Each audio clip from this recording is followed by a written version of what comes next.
Students and parents, hope you're doing well. On our reading fluency for our passages, we're going to use a reading card and show how that can increase words per minute. We're also going to be looking at the essays craft and structure, which are important for writing, which we will be getting into the third quarter. So use the example and copy it down onto your passage, the blank passage, and don't forget to fill out the reading log. Here's our passage for week 17. And I can see right off from the title that we have a name of someone.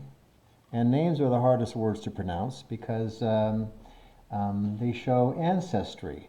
They show kin or tribe or ethnicity. So this could be a pronunciation in a language that I don't understand. So I'm just going to go ahead and underline that. We're going to call her name Shirley, I understand. Chisholm. That's how we're going to pronounce that. Chisholm.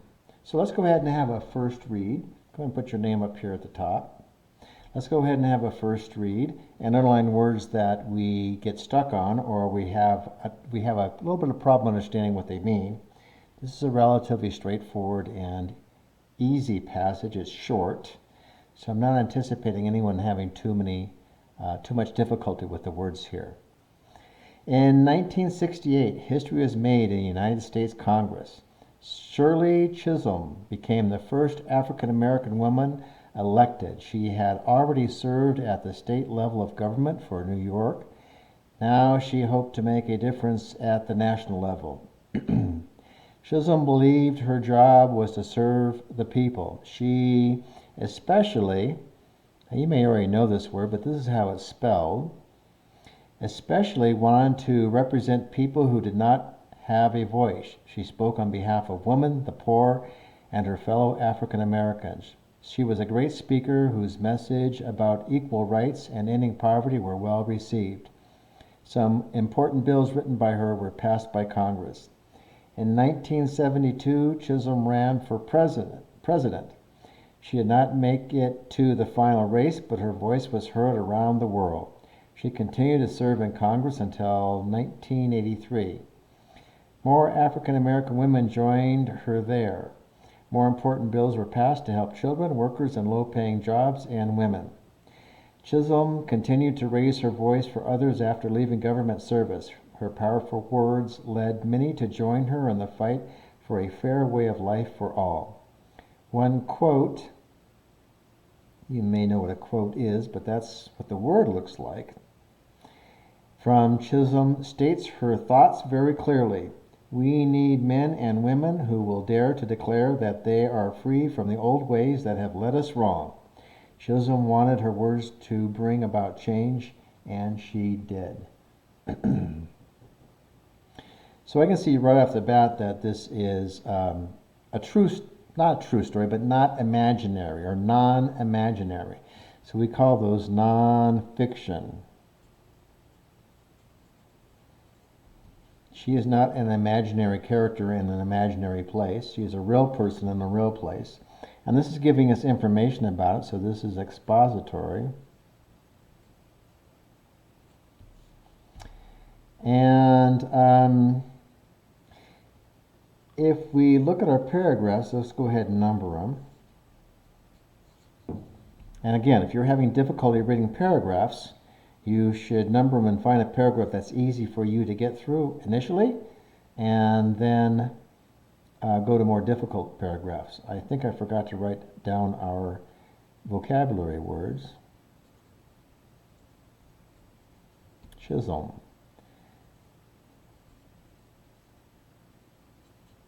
Especially, and quote. Now the structure, the way the author put this together is really an essay. And this is a classic example of an essay. It starts right here with an introduction.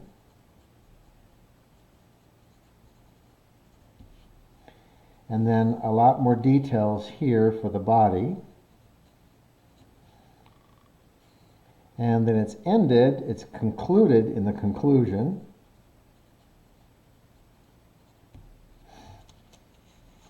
And there's special ways authors do that. In the introduction, they want to make sure they include who did what, when, and where. You want to make sure that all this is introduction. Who, Shirley Chisholm, did what, first American woman elected to the Congress, first black African American woman elected to Congress, when, 1968, and where, the United States, or, oh, here it is, New York. So all these things have to be included in your introduction, and most authors put those in there. Sometimes they stretch them out a little bit, but this author did maybe 3 sentences to do that. And then in the body, we have all our details. This is usually the largest part because it has all the details we want to talk about, or it has more information.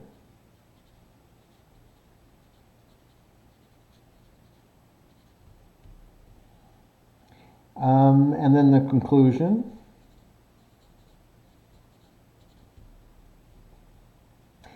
In most cases, a conclusion is like a thought, like the thought that the author has. In this case, the author used a lot of adjectives, her powerful words, to kind of express the feeling that they have when they think about her. Her thoughts, so they're going to put some of her thoughts in here. It could be a reflection, like looking back on the details of the introduction and reflecting and saying something about them. Or it could be a lesson, like what lesson was learned here. Okay? So that's how a typical essay is organized. It has an introduction, it has a body, and it has a conclusion. There's not much else to this except it being a very good essay. One other thing I want to introduce is the reading card. Maybe some of you have missed using this. If you're reading and you're going to use and you're reading a little bit slow, you want to use a reading card, and you can put that above the sentence that you've read. Don't put it below, put it above. Putting it above means your eyes can see the part that you need to read. If you put it below, your eyes can't see what you need to read, and that doesn't make any sense. So put it above. And as you're reading, you're dropping the card down, covering up sentences you've already read. When you come to the end of the sentence, you can cover it up before you even read the words and continue reading. I'm going to show you how that is done in the first paragraph. So get your card out, have your reading in front of you, and just kind of watch. You can follow the card down as I move it, but just watch for now. In 1968, history was made in the United States Congress. Shirley Chisholm became the first African American woman elected. She had already served at the state level of the government for New York. Now she hoped to make a difference at the national level. Now, even though these were covered up, I could remember in my mind, it's called your mind's eye, my eyes could see and remember what I was reading, even though my eyes weren't on it anymore and I actually covered it up. That's what we use this reading card for. Let me take the next paragraph and show you one more time. Chisholm believed her job was to serve the people. She especially wanted to represent people who did not have a choice. She spoke on behalf of women, the poor, and her fellow African American. She was a great speaker whose message about equal rights and ending poverty were well received. Some important bills written by her were passed by Congress. So you can see I'm saying the words even though they're covered up. That's because my mind's eye has already seen the words.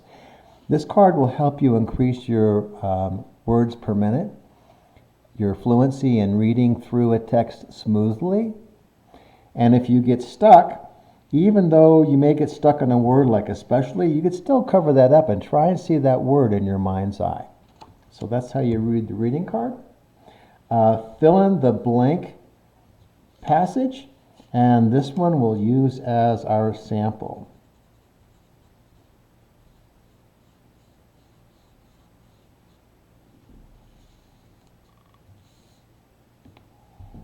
Keep practicing your reading.